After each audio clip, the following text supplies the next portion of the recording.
Hey, people, I am having a very interesting day today.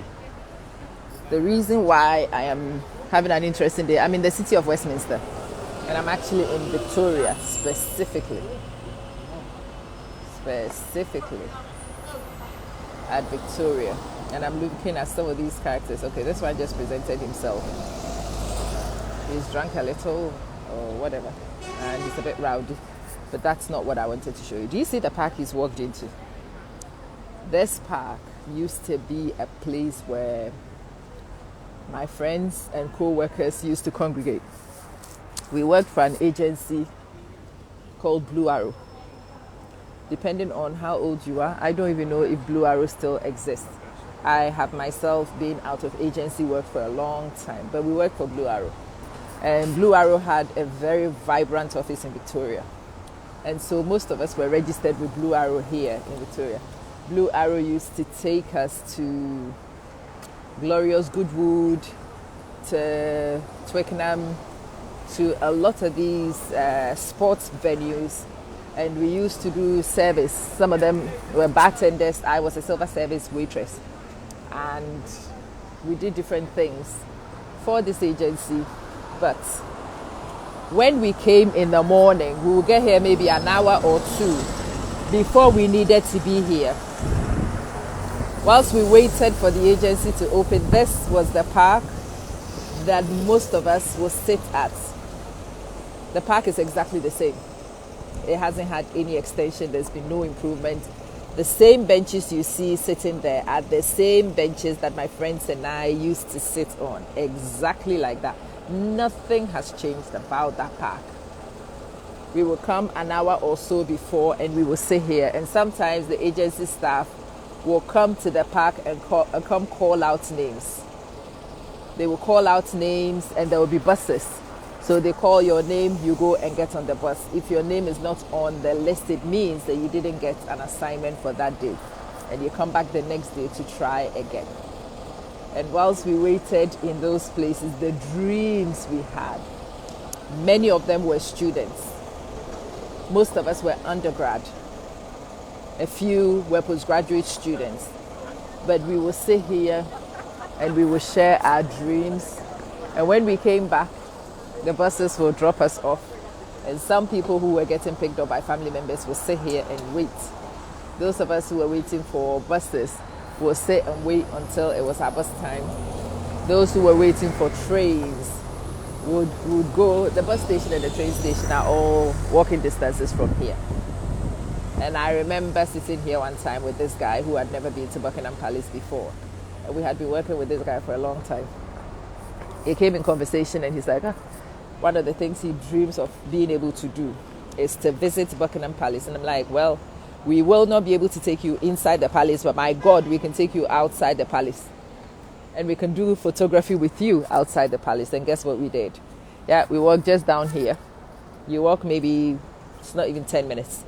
And we will be at Buckingham Palace. At that time, I had a camera. You had to buy a film to put in. But I had a camera and it always sat on my belt because sometimes whilst we were at these venues, you got an opportunity during your break to take pictures. I was trying to build, I need to find some of these pictures to share with you. I was trying to build a memoir because I always used to tell people I will become somebody. I'll become somebody. Some of these stories will then be used to tell the story of how I became.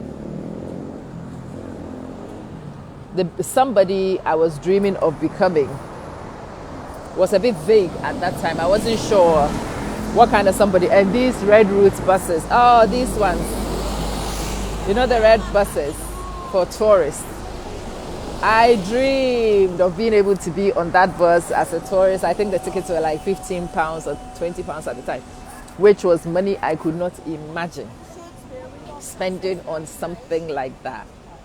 And yeah, here I am again, nearly 3 decades later, and I'm right here in front of the same park. This time, if I need to wait somewhere, I will wait in a cafe. This time, if I wanted to get an Uber, I could get an Uber. But I wanted to come here and come revisit this place and remind myself of how far I have taken myself. And that's what I say, how far I have taken myself. Not how far anybody took me, how far I took self.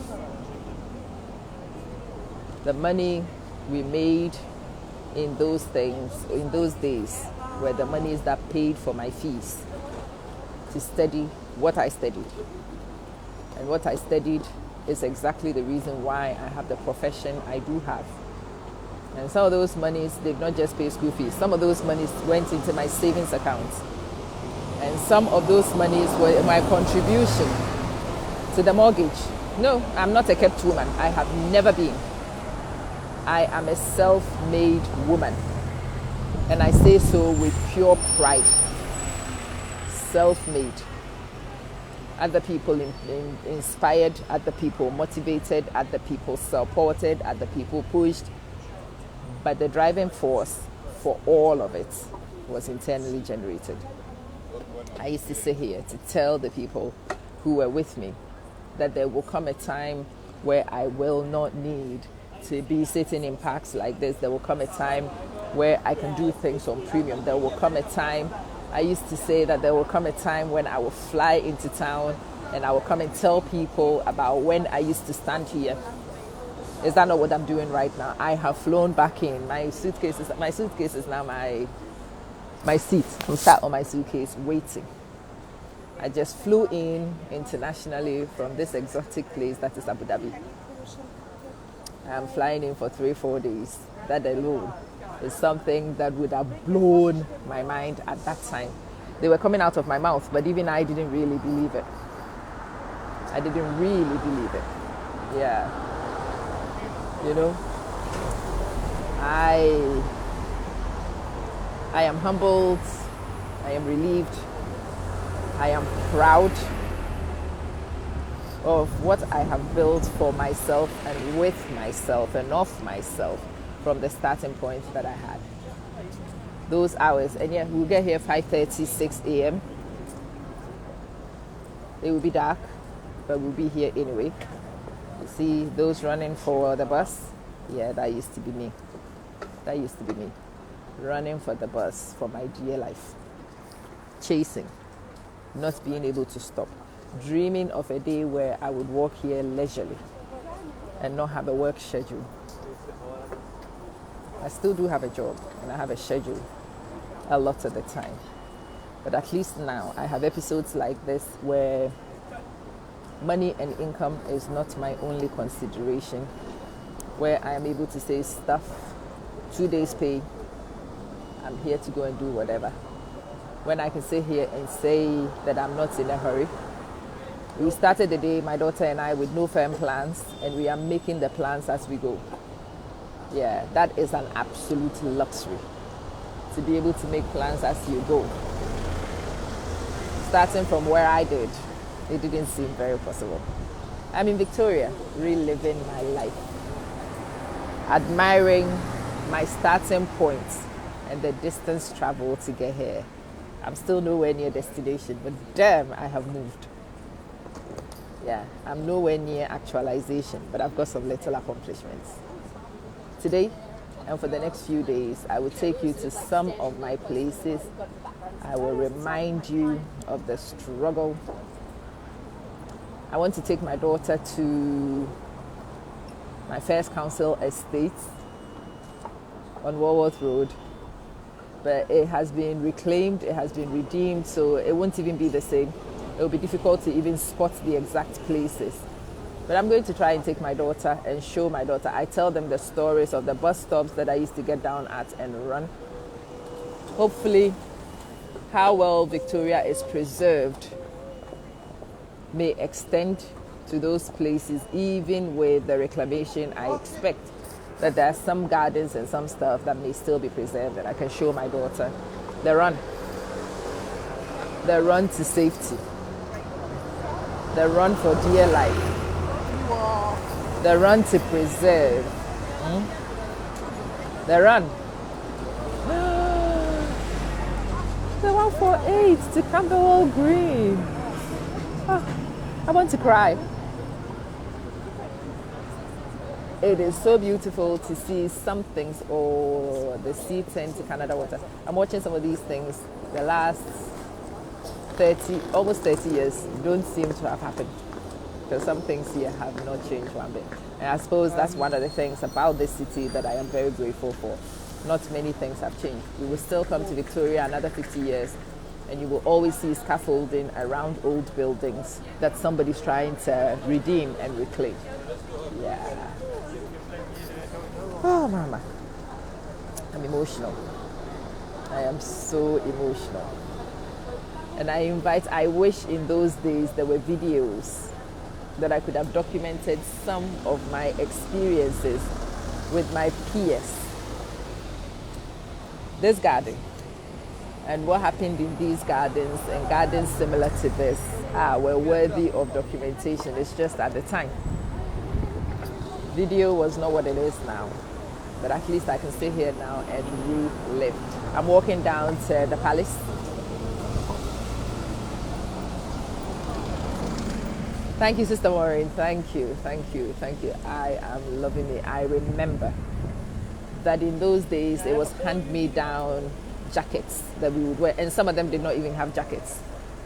A lot of the international students did not have jackets. They had just arrived. They couldn't even figure out. They were working to pay their school fees, feed themselves, pay rent. Yeah. That was a lot of money. I am sat in Victoria, right here. I am in Victoria, just outside the train station, in the direction of the palace. That's where I am sat. And I'm sat here, so nostalgic, so emotional, but so happy. A lot of the people who were here, I remember, now talking about it, I remember so many of them shivering in the morning. It would be in the summer, but it's still cold when you don't have a jacket. Those who had a jacket had hand-me-down jackets. I had a hand-me-down, and people would tell me how lucky I was to have a hand-me-down. There were some who did not have a hand-me-down. There were some who were in hoodies and in jumpers, multiple layers of hoodies and jumpers to try and keep warm. And if it rained, oh Lord Almighty, just a hoodie over your head, just a trench coat, just a Macintosh. Oof. Those who had a Macintosh were posh. But if you know what London is like and you know what the weather is like, it's not raining right now, but it's not going to hold up for much. You can see from the floor, the ground, that it did rain not too long ago. Yeah, Macintoshes were a luxury. Here I am back in the same place in my unnecessarily warm coat on top of a hoodie. And I was just thinking, the luxury of the warmth that I enjoy now is quite a distance from the place I started, John. It's important we tell these stories so that those who are here find encouragement. Those who are here, sometimes it's difficult for you to see that it can get better. They should hear people like me say that it has got better. And hopefully be motivated and encouraged to keep going. It helps you to understand the reality of the journey so that you do not disrespect your starting points. But yeah, that particular park with the people sitting in there makes me so emotional. Yep, I am sat here now with the luxury of deciding whether I go or come or stay. Don't need to run, don't need to catch a bus, don't need to. What an honor. Free. I want to find some of those. I wish that I had maintained contact with all these people, but we didn't. I mean, we're all trying to figure life out. It would be nice if I could find some of my peoples and sit and talk through them. I mean, they wouldn't even know it's me. And if I saw them, I wouldn't even know it's them. The only other person I had sat in these parks with who probably could have helped me tell the story has passed. Yeah, John Amprachum Kuma was one of the people who used to work with Blue Arrow with me. Sometimes you sit down and you hear people tell stories and they had made it stealing money. It was our money which made them, and I'm like, there are some people whose stories I can't tell, but there are some people whose stories I can corroborate though because I was there. Yeah. John and I would have been in these parks together with many other young students who were trying to work and make money. And many times we will come here, hey Frey, we'll come here and wait to get an assignment, and we might be blessed. And there are some times that we were not blessed and we were sent home without a shift and no money. And on the bread line, when you have no shift, no money, that was a very sad situation for you. Anyway, let me move. I've been sat here for a while. Let me go find my next one. I think I'll stop at the palace. And I'll tell you the stories of many young students who are here, have been here for a long time and have never made it there. And those who make it only make it to the outside to go see. If I can be bothered to walk that way, I will. Otherwise, I'll wait for my daughter and we'll do it together. Catch you soon.